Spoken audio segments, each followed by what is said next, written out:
Hello dear children, welcome you all to our class for the lesson Weathering the Storm in Ersama. And this lesson was written by Mander. And going much about the writer, we see that he was born on 17th of April 1955. He was considered to be an Indian author, columnist, researcher and teacher. He is also a social activist who works with the survivors of mass violence and hunger, as well as homeless person and street children. And then we come to know about him as he is the director of the Center of Equity Studies, a research organization based in New Delhi. Okay, so in this lesson, Weathering the Storm in Ersama, we see that he was just giving a glimpse of the flood, the super cyclone that affected in the year 1999. And now talking much about the place Ersama. It's a small town in Orissa. Recently the name was changed to Odisha, and it's considered to be a coastal town very near to Bay of Bengal. This is Ersama, very near to Bay of Bengal. And as we told, this is all about an incident about a super cyclone that affected the small town of Ersama, and talking about much of the difficulties that was faced during the time was explained in this lesson. Okay, as introduction of already we have seen that the year 1999, the cyclone that hit Orissa was something like that changed the lifestyle of the people there, and we see that about thousands of people were killed and hundreds of people lost their houses and the village. And we see that the protagonist, Prasanth, the young man, was presented here. He was isolated on the roof of a house along with his friend's family. And even though he was drifted apart from his parents, but still then he wanted to go and see them, find out where they are. Okay, so the lesson is a question that asks, is it able for him to find his family? Once he thought of just returning to his hometown on the third day after the super cyclone. Okay, so this is what Weathering the Storm in Ersama just talks about. This is an account of the storm that hit the coastal town of Ersama in Odisha state in the year 1999. And also we see that it's a story about a young man named Prasanth who faces difficulty in finding as well as reaching his own village.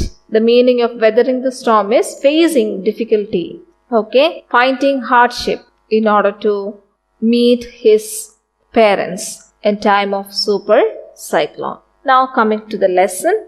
On 27 October 1999, 7 years after his mother's death, Prasanth had gone to the block headquarters of Ersama, a small town in coastal Orissa, some 18 kilometers from his village, to spend the day with a friend. In the evening, a dark and menacing storm quickly gathered. Wind beat against the houses with a speed and fury that Prasanth had never witnessed before. Heavy and insistent rain filled the darkness. Ancient trees were uprooted and crashed to the earth. Screams rent the air as people and houses were swiftly washed away. The angry waters whirled into his friend's house neck deep. The building was of brick and mortar and was strong enough to survive the devastation of the wind's velocity of 350 km per hour. But the cold terror of the family grew with the crashing of trees that had got uprooted and fallen on the house, sometimes in the middle of the night, damaging its roof and walls. So in the first paragraph, what we see here is just talking about the incident that happened in which year? In the year 1999. On the date was also given specifically, that's October 27. Okay, on October 27, 1999, we see that Prasanth, the young man, decided to meet his friend or to visit his friend for a day, and he reached the block headquarters of Ersama.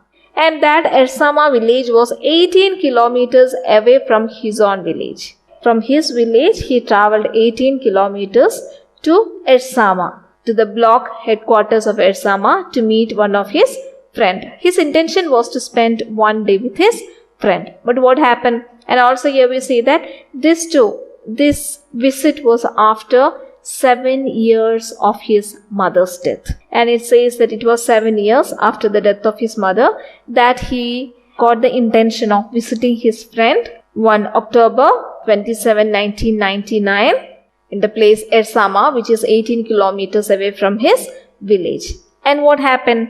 Once he reached there, we see that he happened to meet something that he witnessed first in his life ever. And here it says that in the evening, a dark and menacing storm quickly gathered. Menacing means very dangerous. We see that Prasanth was in his friend's house. By the evening, he witnessed means he was just watching a heavy storm and wind altogether. That is too dangerous. Menacing means too dangerous. And that was beyond their expectation. And along with that, here we see that heavy and insistent rain. Says that along with the storm, along with the wind, it's heavily pouring, it's heavily raining. And this Prasanth says that it's first in his lifetime that he sees such a dangerous incident. Before that, he had never seen in his life such a speedy wind. What is the speed of the wind? Here it's given 350 kilometers per hour. Can you just imagine the speed of this wind? And definitely that has created a lot of damage in that area. What are the damages? Here we see that with extreme fury, extreme strength, the wind was just blowing, and that resulted in uprooting trees that destroyed the houses. And people started shouting for life. They started screaming. And Prasanth says that the air is now filled with the cries of the people.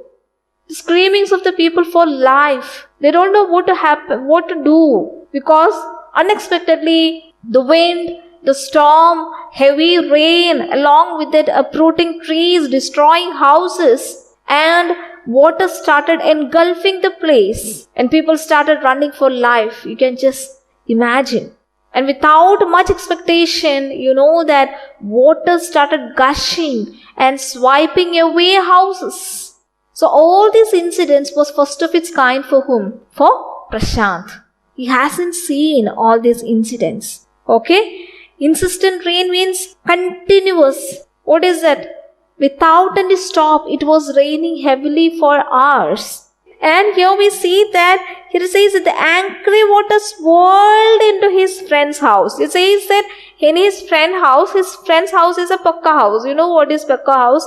With a somewhat cement coated building likewise. So it's strong enough to withstand with such gushing of water and heavy wind and storm. It says that the water was swirled. Here the picture of swirling is given here. So already we have seen that it's a coastal area. So definitely when a cyclone happens, a super cyclone happens, water from the sea enters to the land. That too such in a fury. Fury means what?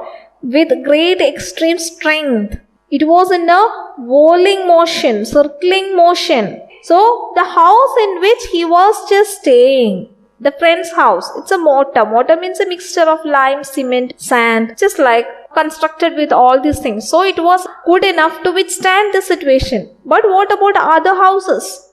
It started what? It started swept away. It was swept away with the force of this water. So anyhow, he says that the angry water swirled into his friend's house, that too neck deep. And here we see that the angry, disastrous attitude of the wind and the rain just goes on likewise. And here we see that the friend's family, as well as with Prasanth, what did they do? They thought of just finding shelter in the roof of their house, because the water entered in their house too. And already we have seen that the speed of the wind is 350 kilometers per hour.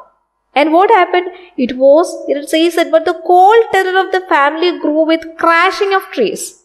At night, as they were spending their night time on the roof, they can hear the crashing, the uprooting of trees. And all of a sudden, once they realized that some of the trees had fallen into their walls, damaging what? Damaging the roof. So they are afraid, they are terrified, they don't know what to do. So all these things happened on October 27, 1919, and it was said to be what? A super cyclone, giving a lot of destruction to a lot of people around the coastal region of this Odisha. What is the name of this place? It's Ersama. Okay, so let's see what happened next. The crazed destruction wrought by the cyclone and the surge of the ocean continued for the next 36 hours. Although wind speed had reduced somewhat by the next morning, to escape the waters rising in the house, Prasanth and his friend's family had taken refuge on the roof. Prasanth will never forget the shock he experienced at his first glimpse of devastation wrought by the super cyclone. The grey light of the early morning, a raging, deathly brown sheet of water covered everything as far as the eye could see. Only fractured cement houses still stood in a few places. Blotted animal carcasses and human corpses floated in every direction. All round, even huge old trees had fallen. 2 coconut trees had fallen on the roof of the house. This was a blessing in disguise, because the tender coconuts from the trees kept the trapped family from starving in the several days that followed. Okay, so what happened? Here we see that Prasanth, who was a native of a nearby town, came into this coastal town of Ersama and happened to be a victim in this situation where super cyclone affected this area. And here we see that the crazed destruction wrought by cyclone and surge of ocean continued for how many hours? It's for 36 hours. Okay, the gushing of water started coming in for how many hours? It was for 36 hours. And here we see that too what? 1.5 days. Okay. And here we see that Prasanth and his family was much worried. We have said, they found shelter on the roof of their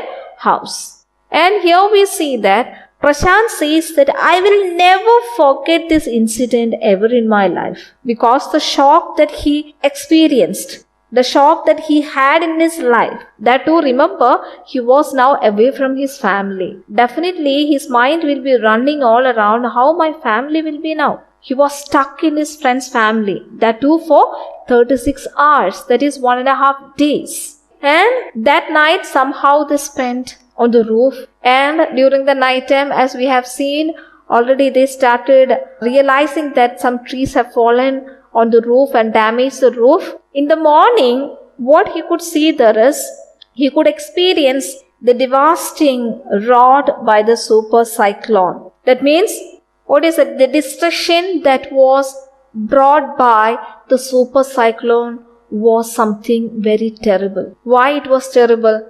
Because the consequence of this super cyclone, here it says that the next morning he could see the whole place covered with brown water. What is that brown water? Filled with mud, isn't it? The whole place is now filled with muddy water. So that's why the color of the water is brown. And again says that here, even though after 36 hours the wind had slowed down, in order to escape this rising level of water, or in order to get rid of from further injuries or further problems, they were still continued to stay on the roof itself. And now this Prasanth remembers that even though there was a tree that had fallen on the roof, it seems to be like a blessing for them, because that was a coconut tree with tender coconuts. All these 36 hours they were just making a life, or they survived with the help of these tender coconuts, by eating these tender coconuts. And another sight that he had seen the next day is the dead bodies of animals and human beings floating everywhere. Is it possible for us to imagine these things? Once our land also experienced the very same thing. How people just panicked, how people just wanted, cried for life. So many people lost their relatives. The same thing happened here. Prasanth, who along with the family of his friend who took shelter on the roof, happened to see the brown color water which filled almost all over the places. Only few cement-coated houses were seen. All other small houses and huts were washed away by the fierce strength of the water, the gushing of water, the swirling of wind. It was taken apart. Now what he can see along with the friend's family is floating the carcass. Carcass here means the dead bodies of animals as well as human beings. Okay, this is something. Blotted means swollen dead bodies. And anyhow, this is how this Prasanth happened to witness the next morning after spending 36 hours of continuous raining. So this tender coconuts just helped him, or which seemed to be a blessing for them to survive with this hours apart from being starving. Okay, then for the next 2 days, Prasanth stayed huddled with his friend's family in the open on the rooftop. They froze in the cold and insistent rain. The rainwater washed away Prasanth's tears. The only thought that flashed through his mind was whether his family had survived the fury of the super cyclone. Was he to be bereaved once again? So what happened here? Once this Prasanth was in the top of this house along with the friend's family, there is only one thing that went through his mind now. What is it? About his family. He doesn't know the present situation of his family. What happened to his mother? What happened to his father, his relatives? He was now 18 kilometers away from his hometown, from his own village. Even though he was exposed to the coldness and winter with insistent rain, but still then he was worried about his own family. Here it says that for another 2 days he spent with the friend's family. Now he can't spend any more time here. He was doubtful whether his family could have survived the super cyclone or not. He wanted to know. So he was not bothered about the coldness. He was not bothered about the insistent rain, the continuous raining. His thought only went on one thing, that he wanted to know whether his family was safe or not, whether they survived this super cyclone or not. And he wanted to know whether he has lost a family member or a friend to death. That's why here it says that was he to be bereaved. Bereaved means what? Bereaved means to have lost a friend or family member to death. He wanted to know that. Then what happened? 2 days later, which seems to Prasanth like 2 years, the rain ceased and the rainwater slowly began to recede. Prasanth was determined to seek out his family without further delay. But the situation was still dangerous, and his friend's family pleaded with Prasanth to stay back a little while longer. But Prasanth knew he had to go. Now, that thought about his family never allowed him to stay there for longer. And it says that those 2 days seems to be like what? Seems to be like 2 years. Because all his mind, all his thought was now only upon his family's present situation. Now he is safe here. He is safe in the family of his friend, with the family of his friends. But he was much concerned about his family. So he decided one thing. After 2 days, when the rain stopped, when the water started receding, he thought of just going to his village. But we see that his friend's family just insisted him to stay there for 2-3 more days. But he was not ready. He was very much longing to see his family safe. He knew that his friend's family know that the situation is highly dangerous. And they told him not to leave this place, to spend 2 more days. Let the water get something or get recede some more so he can move safely. But we see that Prasanth knew that he had to go. He was not ready to wait till the water get reduced. Somehow, he has only one intention, that is to reach to the place where his family is. He wanted to know whether they are all safe or not, or whether anything might have happened to his family in this super cyclone. So he was stubborn enough not to give ears to the words of his friend's family, to stay there for 2 more days. Okay? So that's all for today's class. Have a great day. God bless you. Thank you.